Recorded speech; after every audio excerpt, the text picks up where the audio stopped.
இந்த சன்னா மசாலா கிரேவி பார்த்தீங்கன்னாக்கா இதுக்கு முந்தின வீடியோவில் நான் பூரி போட்டிருந்தேன் வித்தியாசமாக. அந்த பூரிக்கு ரொம்ப மேட்சாக இருக்கும்.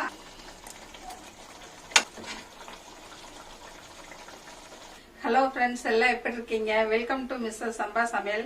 இன்னைக்கு நான் செய்ய போகிறது என்னன்னு பார்த்தீங்கன்னா சன்னா மசாலா. பூரிக்கெல்லாம் சப்பாத்திக்கெல்லாம் தொட்டு சாப்பிட்ற மாதிரி டேஸ்டான சன்னா மசாலா செய்யலாம். போன வீடியோவில் பூரி செஞ்சு காமிச்சேன் உங்களுக்கு. இந்த வீடியோவில் அதுக்கு மேட்ச் ஆகிற மாதிரி சன்னா குழம்பு செஞ்சு காட்டலாம். அதுக்கு தேவையான பொருள் என்னன்னு பார்க்கலாம். வீடியோக்குள்ளே போகலாம் வாங்க. 1/4 கிலோ சுண்டல் வந்து ஒரு 5 மணி நேரம் முன்னே ஊற வச்சுருங்க. நான் இப்போ ஊற வச்சு எடுத்து வச்சுருக்கேன். பெரிய வெங்காயம் ஒரு 3 கட் பண்ணி வச்சுருக்கேன். பச்சை மிளகாய் 1 எடுத்துக்கோங்க. பூண்டு ஒரு 3 பல், இஞ்சி ஒரு துண்டு அறுத்து கட் பண்ணி வச்சுக்கோங்க. தக்காளி ஒரு 3 வந்து கட் பண்ணி வச்சுருக்கேன். கொத்தமல்லி இலை. இப்போ நம்ம வந்து இதை அரைக்கணும். ஃபஸ்ட்டு நம்ம சுண்டலை வேக போட்டுடலாம். தண்ணி வந்து ஒரு 1.5 டம்ளர் ஊற்றலாம். சுண்டல் முழுகி கொஞ்சம் மேலே இருக்கிற அளவுக்கு. உப்பு போட்டுடலாம் தேவையான அளவு.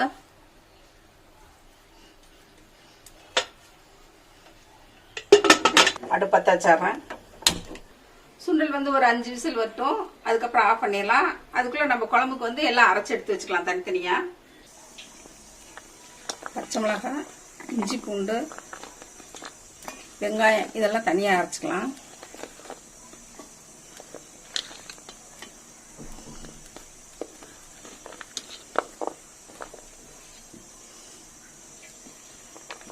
கொத்தமல்லி இலை கொஞ்சம். தண்ணி ஊற்றாமல் அரைச்சி எடுத்துக்கலாம்.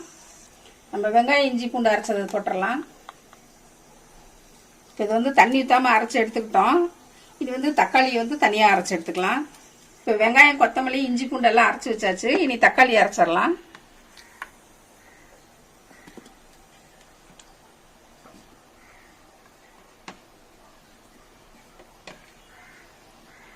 நம்ம எடுத்து வச்ச 3 தக்காளி வந்து அரைச்சி எடுத்துடலாம்.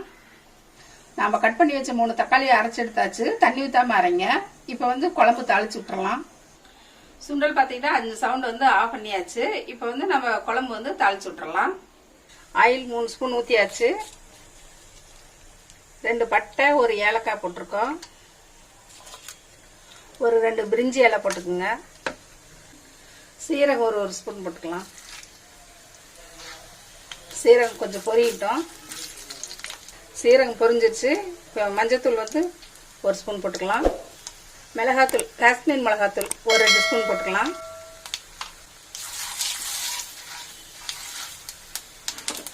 இப்போ நம்ம அரைச்சி வச்ச வெங்காயத்தை போட்டு நல்லா வதக்கணும்.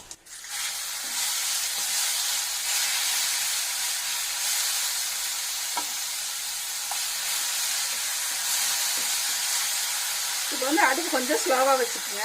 வெங்காயம் மட்டும் கொஞ்சம் அடி பிடிச்சிரும். அதனால் அடுப்பு வந்து ஸ்லோவாக வச்சு வெங்காயம் வணக்குங்க.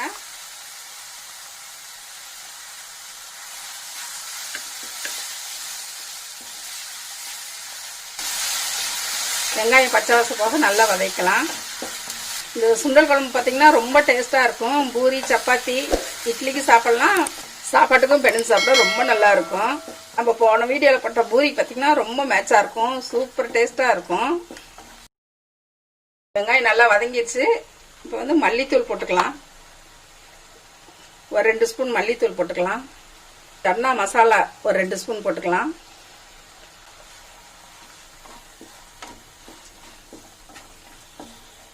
நம்ம போட்ட மசாலா எல்லாமே பச்சை வாசம் போயிடுச்சு. இப்போ வந்து தக்காளி ஊற்றலாம் அரைச்சதை.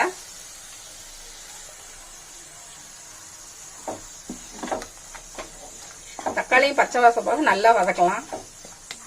நல்லா கிளறி விட்டுட்டு ஒரு 3 நிமிஷம் மூடி வச்சிடலாம். வேகட்டும். விசில் அடங்கிடுச்சா பார்க்கலாம்.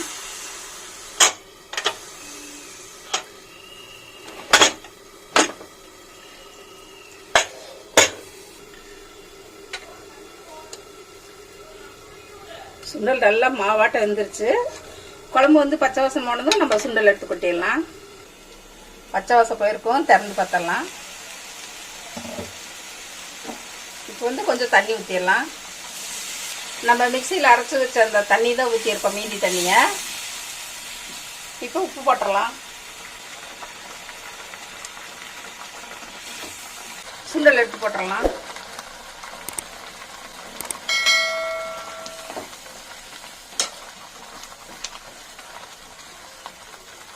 இன்னும் கொஞ்சம் தண்ணி ஊற்றிடலாம். இப்போ வந்து உப்புலாம் சரியாக இருக்கான்னு பார்த்துக்கலாம். சரியாக இருக்கு. ஒரு 5 நிமிஷம் மூடி வச்சிடலாம்.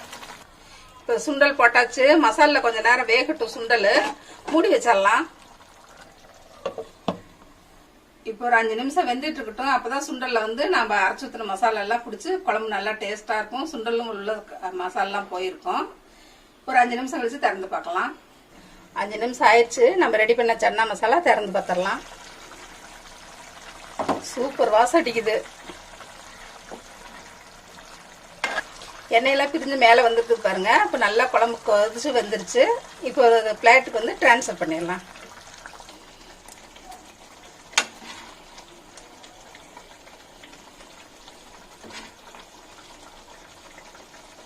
அடுப்பு ஆஃப் பண்ணிடலாம். கொத்தமல்லி இலை போட்டுடலாம். சின்னவங்கலேருந்து பெரியவங்க வரைக்கும் விரும்பி சாப்பிட்ற சன்னா மசாலா செஞ்சுருக்கோம். இது பூரிக்கு வந்து ரொம்ப டேஸ்ட்டாக இருக்கும். சப்பாத்திக்கு நல்லாயிருக்கும். சாப்பாட்டுக்கு பிணைஞ்சு சாப்பிடவும் நல்லாயிருக்கும். இந்த சன்னா மசாலா கிரேவி பார்த்தீங்கன்னாக்கா இதுக்கு முந்தின வீடியோவில் நான் பூரி போட்டிருந்தேன் வித்தியாசமாக. அந்த பூரிக்கு ரொம்ப மேட்சாக இருக்கும். அது ஹோட்டலில் கொடுக்குற மாதிரியே இருக்கும்.